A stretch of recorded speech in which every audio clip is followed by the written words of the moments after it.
আলু অর্জুন তামিলের জনপ্রিয় নায়কদের একজন। তিনি ফাইটিং থেকে শুরু করে রোমান্টিক সব ধরনের অভিনয়ে সমান পারদর্শী। তাহলে চলুন এই মেধাবী নায়কের কিছু আননোন ফ্যাক্ট জেনে নেওয়া যাক।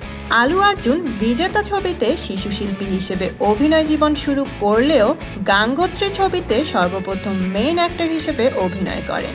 ছবিটি এত জনপ্রিয় হয়েছিল যে এখন পর্যন্ত তামিলের সবাই তাকে সেই ছবির ক্যারেক্টার নেম বানি নামেই ডাকে। আলু অর্জুন কেরালাতে কত জনপ্রিয় সেটা তার ফেসবুক ফলোয়ার দেখলেই বোঝা যায়। তার ফেসবুক ফলোয়ারের সংখ্যা 1 কোটি ছাড়িয়ে গিয়েছে। তিনি একজন সোশ্যাল মিডিয়া সেন্সেশন।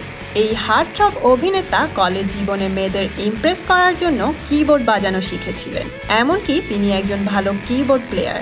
এই সিক্রেট ফ্যাক্টটি তার ছোট ভাই সর্বপ্রথম এক্সপোজ করেছিলেন। এই ড্যাশিং অ্যাক্টর 2011 সালে স্নেহা রেড্ডিকে বিয়ে করেন। তাদের সংসারে আলু আরিয়া নামের একটি কিউট সন্তানও রয়েছে। এই জনপ্রিয় তারকা যেমন বড় মাপের অভিনেতা, তেমনি তার মনটাও অনেক বড়। তার আলু অর্জুন নামে একটি চ্যারিটি আছে, সেখানে তিনি প্রতিবন্ধী শিশুদের আর্থিক সাহায্য করে থাকেন। এমনকি তার জন্মদিনে এই স্পেশাল চাইল্ডদের সাথে দেখা করেন এবং ব্লাড ডোনেট করেন। আলু অর্জুনের এক ক্লোজ রিলেটিভ হচ্ছেন তামিলের জনপ্রিয় অভিনেতা চিরঞ্জীবী। চিরঞ্জীবী অভিনীত ইন্দ্রা ছবিটি তার ফেভারিট মুভি। তিনি এই ছবিটি নিয়ে 15 বার দেখেছেন। আলু অর্জুন কিন্তু একজন ফটোগ্রাফার। তিনি অভিনয়ের পাশাপাশি ফটোগ্রাফি করতেও ভালোবাসেন।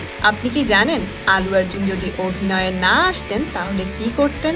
এই অভিনেতা নায়ক না হলে একজন প্রফেশনাল অ্যানিমেশন ডিজাইনার হতেন। এমনকি তিনি হায়দ্রাবাদে একটি অ্যানিমেশন কোম্পানিতে ইন্টার্নশিপ করেছেন। আলু অর্জুন কিন্তু বই পাগল একজন মানুষ। তিনি অবসর সময়ে বই পড়তে ভালোবাসেন। তার প্রিয় বই হচ্ছে হু মুভড মাই চেস। আলু অর্জুন একমাত্র তামিল নায়ক যিনি কিনা 7 up, close up, OLX, hero motors এবং কোলগেটের মতো বড় বড় কোম্পানির ব্র্যান্ড অ্যাম্বাসেডর। তো বন্ধুরা, কেমন লাগলো আপনাদের প্রিয় তারকার আননোন ফ্যাক্টগুলো জেনে? কমেন্ট করে জানিয়ে দিন। আর হ্যাঁ, লাইক, শেয়ার এবং সাবস্ক্রাইব করে আমাদের সাথে থাকুন।